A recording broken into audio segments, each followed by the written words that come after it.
Hey everyone, Tactics here, continuing my Mythic Liberation of Undermine guide series, where in this video we've got the 5th boss, Sprocketmonger Lockenstok, where we'll be going over the Mythic mechanics, my recommended WeakAuras, how to set up your MRT node, a raid plan to show you the dance on this fight, as well as just walking you through our first kill of this boss, giving you some tips and tricks that will hopefully help you and your guild get it down. I am going to be assuming here that you are familiar with the normal and heroic mechanic just to save some time. So if not, go check out my other guide video on those difficulties linked below.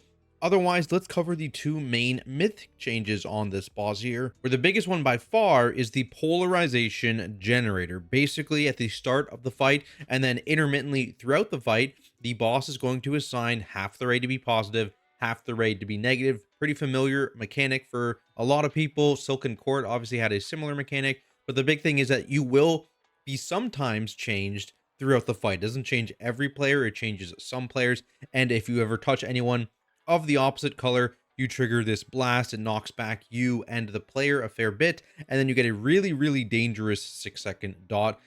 Notably, you can actually survive this dot, so it's not a guaranteed the two players who touched are dying, unlike Silken Court. So that is a little bit more forgiving in that sense, but still, you're going to be wanting to avoid players of the opposite color, which, as I previously mentioned, kind of makes this a bit of a dance fight almost, where you have these two camps of opposite colors kind of mirroring each other, doing the mechanics at the same time. Now, the other major change alongside this has to do with the Foot Blasters, the heroic mine mechanic, where now two of these are going to be assigned a positive and two of these are going to be assigned a negative, which means they can only be soaked by people of that color. Namely, if you have someone of the other color soak them, you just instantly wipe. So you can still touch them, but you don't want to. In terms of how we're going to handle soaks for these, it is going to be handled by our WeakAura pack. So I'm going to recommend the liquid WeakAura pack. This is now out, of course, so we've fully swapped over to using this. And in terms of how to use it, what it does, where to set it up, you can scroll down here on the WeakAura page to the Sprocketmonger section, and this is going to tell you exactly how to set it up. So basically, for the mines here, right, you have a general like priority system, and then for specific sets, you can also like assign people, again based on like a priority system, to be selected here. And basically, how it works is that it tries to prioritize picking the people you put here, but if for some reason that doesn't work, just like they're all one color or something like that, it'll go back to the general order and try and apply someone there instead. So this will account for that. It accounts for you like soaking slowly. So it's a very good WeakAura. And again, if you want to know how it's set up, the image is on the WeakAura page, and I will link this down in the description below. The other thing here is they also have a map. This is disabled by default, so you will have to enable it if you want to use it. But basically, it shows the boss room like vertically, like as you walk in, and it shows the markers on the ground, assuming you are marking the ground correctly. It shows who is the soaking, the color of the soak, etc., where the electricity is. So you don't need to have this enabled. Like I said, it's disabled by default, but it can be helpful for some players if you want that more visual thing. You should make sure you are oriented correctly to actually read this. Then let's go quickly over the raid plan. I'm not going to actually walk through this thing, but again, will link this down in the description below. Our officers made the initial one, and I made some edits to it too for this video. But basically, it goes through all the movements of the fight here, the mechanics that are going on, how to handle the intermissions, how to handle the first couple phases.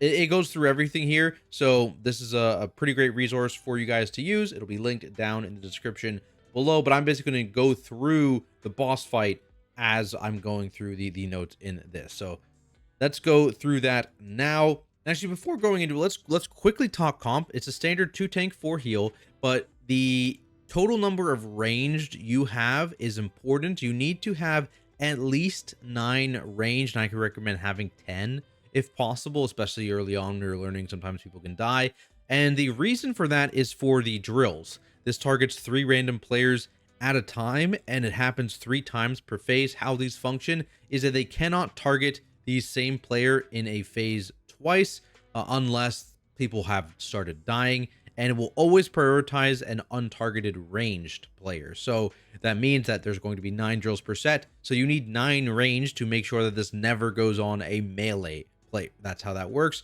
Again, having a 10th person gives you that 1-person buffer room, but you need a minimum of 9 ranged, and this does include like ranged healers. So that is like ranged healers will account in that 9 number, but you need a total of 9 across your raid, so make sure you have that covered. Now, let's get into the fight itself. We're off the pole here. We are just going to be tanking the boss right in the middle. We're going to have a mindset immediately. You also have the color application immediately. So the big thing for this fight is that for 90% of the fight, red is going to be on the right side of the boss. Again, if you're coming in from the entrance of the room, and blue is going to be on the left side of the boss. So that is for 90% of the fight. So that's just the general rule to follow, with some exceptions. Of course, you're going to see the mines coming up here, and you can see immediately the colors. These two are blue, these two are red. And so you can have people kind of pre-position. Basically, you want to start soaking ASAP, and you want to go through your soaks as quickly as possible here. The first one is pretty forgiving, but there are some that are quite tight. We have Tank Bomb. At the same time, we are going to be moving the entire boss away because the beams are about to come out, and we want to take less damage from this Tank Bomb. And then run back to get back in time for the beams. Here are the beams coming out, so you always want to move the boss towards the middle between these two beams, so that we are going to be moving as a wire transfer right after these beams happens, and that's going to cover up this entire half of the room that we started on. So that's why we kind of pre-move a bit. Now, this is probably a good time to talk about the tank taunt cadence, because it is a bit different than normal and heroic, where we are going to be dropping stacks halfway through to have, first off, 1 tank take every single party pack, and 2, make sure that they aren't taking the party pack with like 12 stacks or something like that, which we were doing on heroic. Now, how that happens is that basically, as we're moving the boss to the next spot in phase 1, that's when the tank that's taking the party packs is going to taunt back. And then once their stacks drop again, after that, after they've taken out the second party pack, then they would taunt back again. And with that taunt timing, when the tank that isn't taking the party pack taunts back, their stacks will have dropped. So you can watch here in a second for this positioning. We're going to wait for these fire, and then we're going to start moving. The other thing here too is whoever is on the blue tank is going to need to be doing the positioning on this specific one, just because they have a better angle at it than the red tank. The red tank gets a little dangerous. So whichever tank that is will need to adjust. So for example, I am the red tank here, so I'm going to let the other tank position this, and then I'm going to taunt off after it's in a decent position. If I was the blue tank here, I would pre-position to the spot, and then I would taunt the boss to it. So that's some positioning stuff here. Thing to note here, you can see red is just going to cross on this middle conveyor belt. Blue is going to cross over across this back conveyor belt, not crossing each other, of course. And the boss is going to be in a decent line now, so I taunt him once he's in the spot. And this is where we're going to stay for basically the rest of this phase almost, between these markers here. And we have the second mindset, which is the melee mindset. The first one was healers. The second one is melee. They're going to soak their mines. Like I said, you want to get these soaks done relatively quickly. You have a little bit of a time here, but it's the next one that's going to be really, really tight. So be careful. All the soaks are done. And now we're getting into the bait and dodge portion of this fight. So first off, you've got the drills up top. As you can see here, I'll actually rewind a little bit and show you how you want to do that. You see they just go right onto the conveyor belt, the range back up. If they're eligible, and again, if you've been picked to have a drill already in this fight, you are not eligible to get a drill, so you don't need to go and bait. But these guys are going to go out and bait. If they get picked, drops the things along the conveyor belt, doesn't even need to move, moves right back into the pack. And you can see a couple of the range baited out with him. They didn't get picked. They moved right back under the boss. Now, so you can see generally, people are pretty stacked. We are pretty stacked. You can't see your friendly circles. You can only see the enemy circles, so be aware of that. But the drills work like that over here, and similarly, they're going to work like that behind us in the red area as well. And then the other thing is dodging missiles. So now the beams are out. Now we have the first set of missiles. And so what's going to happen here is they're going to be shooting across the room, and we're going to have someone actually step behind the group here to actually bait or soak rather as needed. They're going to be stepping like right behind here. And if any missiles come in, they're going to be soaking them themselves. That can be a hunter with turtle. That can be a mage with ice cold. Those are like the two ones that we used because we had 4 of those across our comp. And so that's what they're going to be using there. You can just stand directly behind the group and only soak ones that are going to hit the group basically. These don't AoE or cleave or anything, so you're free to just stand just behind the group. You don't need to stand super far. And they're all coming from this side, as you can see, so that's why you just do it on the one side. They do have to be red specifically, so this is kind of an on-the-fly call for us. It's like, hey, who's a red hunter or red mage? One of them will calm. I got the soak, and they'll turtle this. And then similarly, what would happen here if I didn't immediately fat finger spell ward, as you can see on my screen here, is that the next time this happens, I would spell ward someone assigned to do that, just to get, spell ward on cooldown, gives it some value, lets them hold their defensive basically, which is very valuable.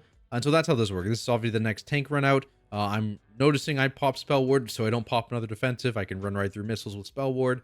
Then I'm coming back. You want to be very careful because there are mines happening at the same time. As you see here, the blue person is immediately going out to soak, and this is important because you kind of, specifically for this one, this is one where the mines are really far away. So there's 1 and 2 mines right next to me, and this is always going to be on relatively mobile ranged, right? We have like our Vokers and mages and sometimes hunters generally assigned to this.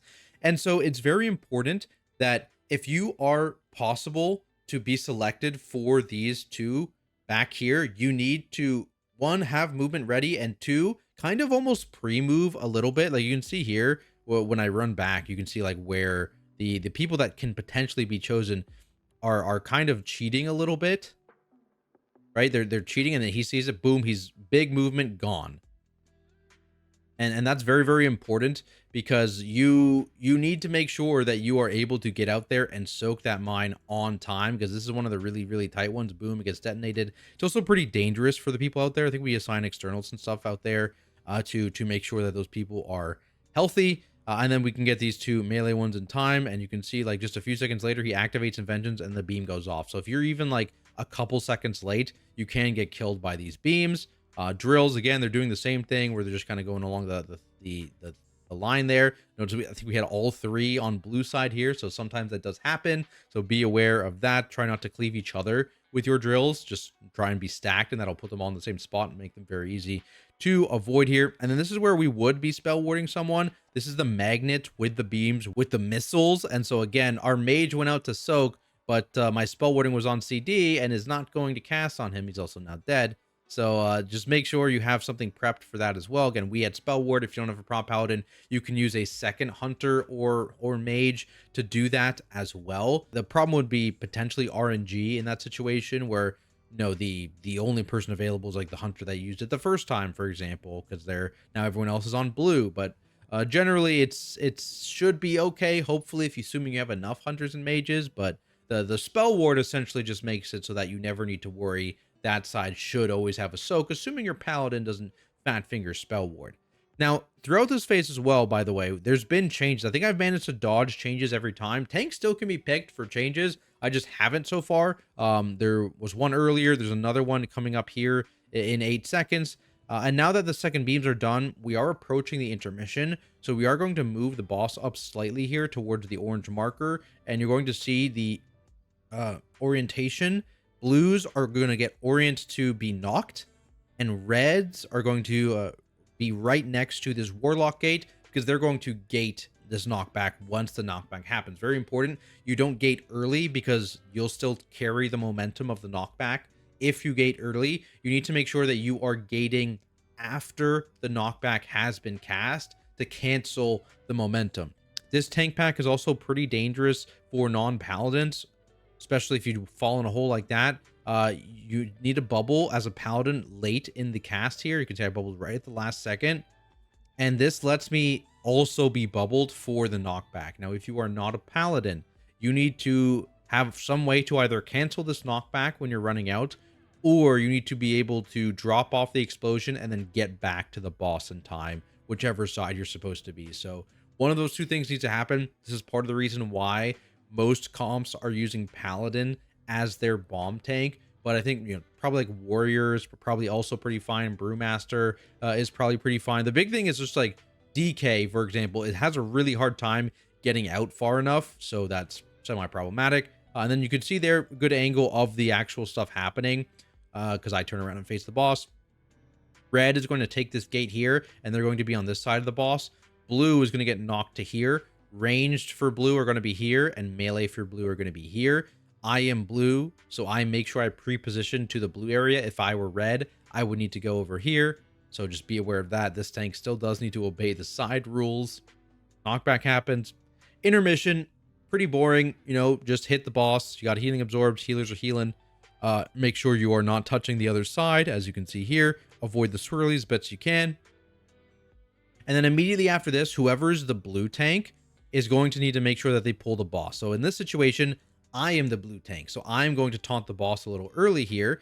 But the other tank, if he was blue, he would taunt, or he would keep the boss, move the boss, and then I would taunt off after the boss move. So again, just a little, depending on which tank is what color, you need to identify one to move the boss. So we're going to move the boss here, blue tank. And again, like I said, you're keeping the same orientation. Red is on the right side of the boss. Blue is on the left. Polarity change happens at the start of the phase. I got same polarity, so I am staying on blue side. And now we are starting phase 2. And in this phase, you have the beams that have been buffed. So you have these giant purple beams now instead of those skinny red beams. In this situation, we are going to get mines here pretty quickly, where it's all along this current line that we are. So here, here, and then far away. So ranged, far are going to be detonating first again quickly here. And they've again kind of pre-positioned, as you can see maybe on the corner of my screen here, that, hey, we're going to pretend to be picked. We're going to move out here. So pre-positioning very, very good for these mines, especially the really, really far ones, because those tend to be soaked early on. We're also going to be getting drills soon here. Tank bomb goes to where the first couple of soaks were. And then we're getting the first set of beams where we taunted the boss to initially, kind of between the markers, is where those beams are going to be. And again, with the drills, you can see we had a bunch on blue side this time around. And they were just kind of stacked up and moving along this conveyor belt so that they don't really have to move here. This is going straight into the wire transfer. We're moving down along this path. And again, the biggest thing here is don't touch a mine, because mines are spawning as we're moving. So we're going to start moving. Mines are spawning.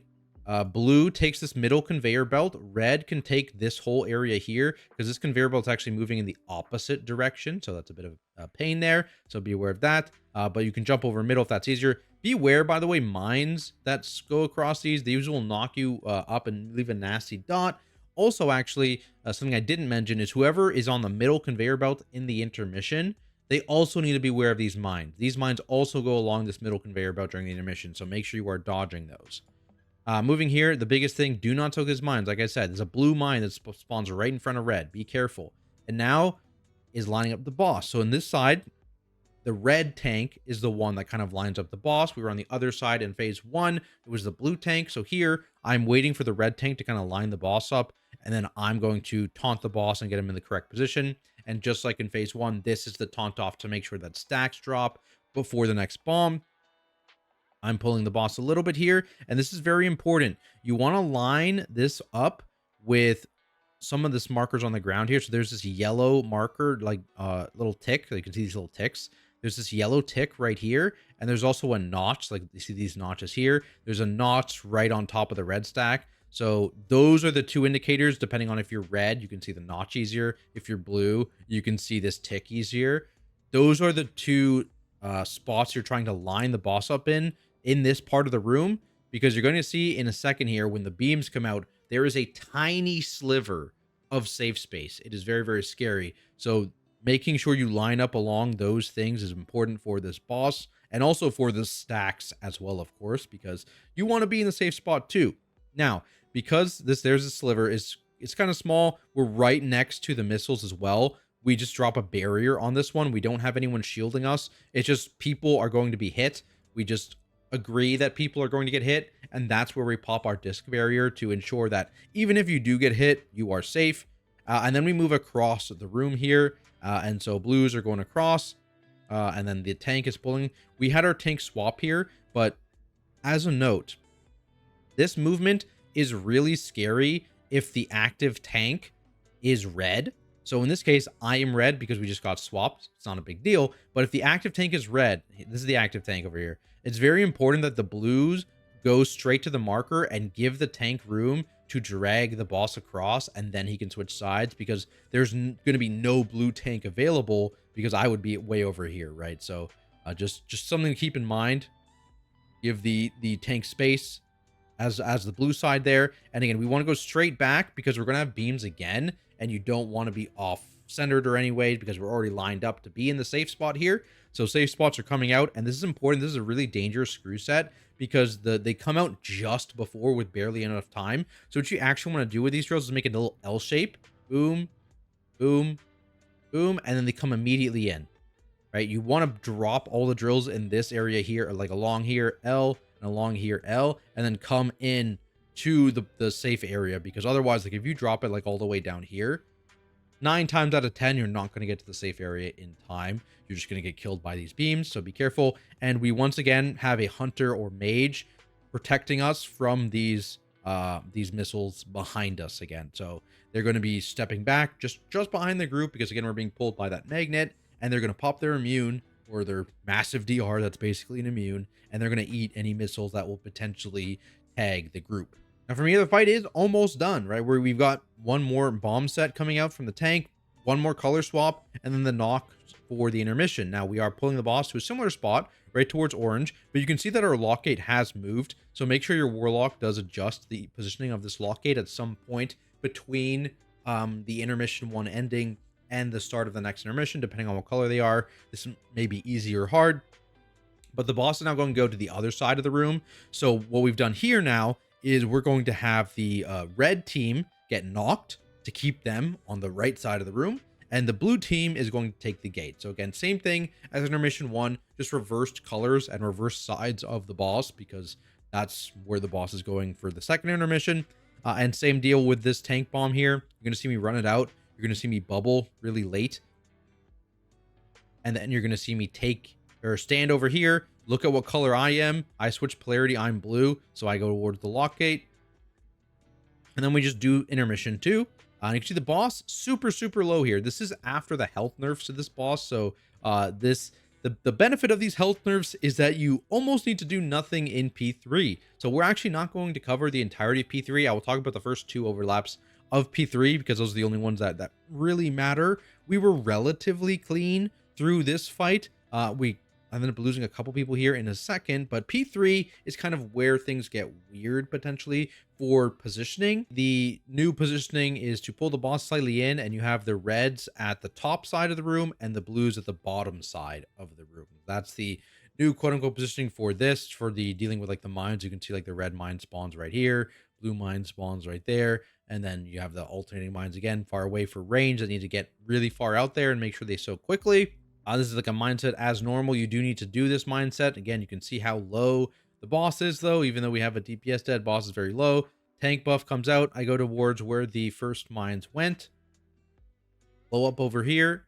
And now here's like the one scary part of this fight. It's you have the empowered balls, the empowered missiles. They are shooting now. And basically, if you touch these, it's going to almost kill people who are not full. And if you eat a second one, just everyone is dead. For sure.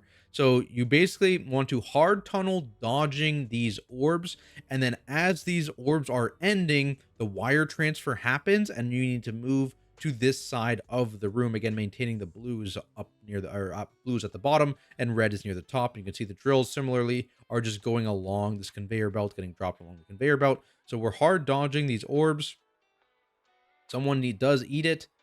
We didn't get too scary there, but a couple people, well, one person died, a couple people almost died, and then the boss fight just ends because they took off 13% of the boss health. So you don't really need to learn much. You just need to learn this movement. These mines, totally ignore them in, I think, like 90% of the groups, especially if you start getting here with more stacks of the raid damage buff. You start coming here with like more gear. As an example, like we're like 662-ish average, probably 663 maybe average. So, if you're coming here with 10 more eye levels, a couple stacks of the buff, you might not even see this. You might not even see the first orbs at all. You might skip the orbs. But if you get this far, you have basically like 15 seconds or something before you die to the mines getting detonated by something. So you can actually just have everyone full tunnel the boss here once you've made this movement and just kill the boss before this stuff actually happens. And that would save you having to learn, this mine movement, this next set, etc. And I think it's pretty viable to actually be able to skip doing this mine set entirely. So there was basically just a little positioning change to make the first set of mines a little bit easier to actually get, and then just hard dodge the purple orbs. And that is the entirety of P3 post the initial nerfs that they've done to this boss. But there we have it, guys. Hopefully this video helps you out, and if it does, make sure to like and subscribe for more content like it. Mythic raid boss guides for the rest of Liberation Undermine are going to be on the way shortly. Plus, I've got advanced dungeon walkthroughs for players looking to push for the 0.1% Mythic Plus title, and much more. So make sure, again, you do subscribe to the channel. Of course, none of this would be possible without all of my amazing Patrons. So thank you guys so much for the support, and I'll see everyone in the next video.